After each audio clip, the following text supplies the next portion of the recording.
Baal, a name that echoes through ancient history, mythology, and even modern conspiracy theories. For centuries, stories of this figure have been linked to worship, power, and sacrifice. But who or what was Baal? Were the tales of child sacrifices just myths, or do they reveal a chilling truth about ancient civilizations?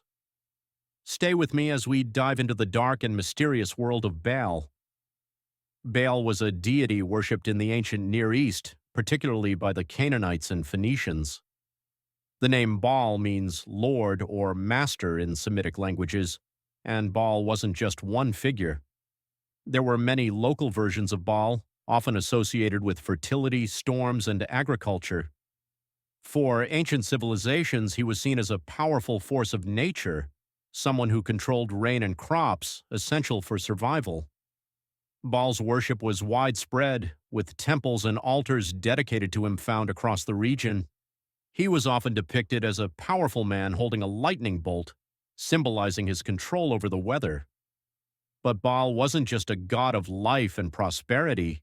In many accounts, his worship involved dark rituals that included human sacrifices. This is where things get disturbing. Baal worship has long been associated with child sacrifice, particularly in cities like Carthage. Ancient historians like Diodorus Siculus wrote about children being burned alive as offerings to appease Baal or his counterpart, Tanit.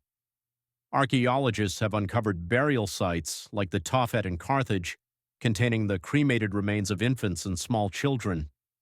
Some historians argue this proves the gruesome rituals were real, but others debate this. Were these sacrifices, or were they simply funerary practices for children who died young?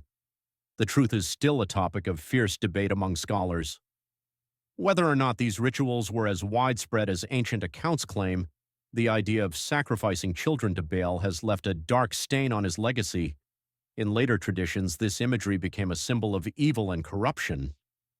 Baal is mentioned many times in the Bible, often as a rival to the God of Israel. The Israelites were warned repeatedly against worshiping Baal, but many fell into the practice, influenced by neighboring cultures. One of the most infamous stories is about the prophet Elijah confronting the prophets of Baal on Mount Carmel. This dramatic showdown, described in 1 Kings 18, was meant to prove the power of the God of Israel over Baal.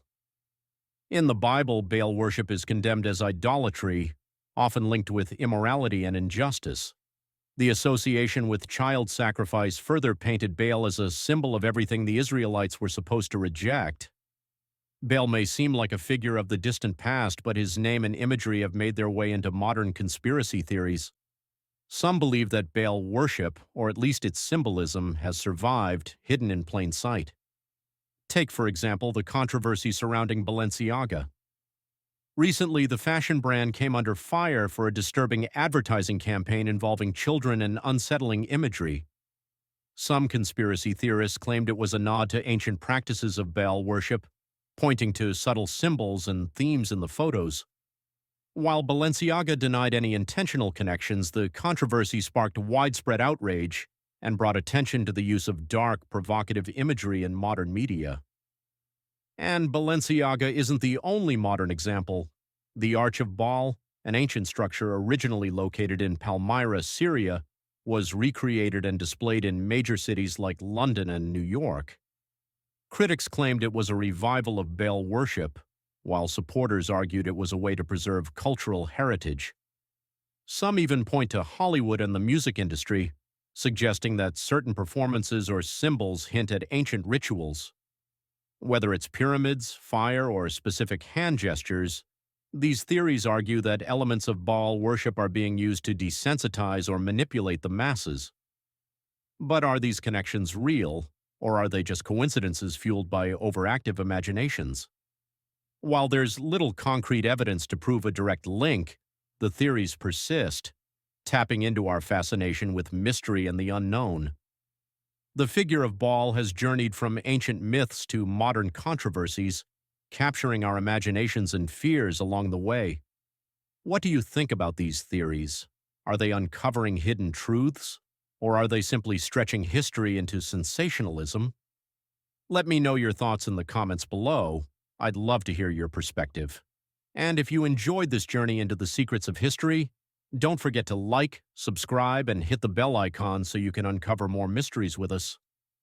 Thanks for watching, and see you in the next video.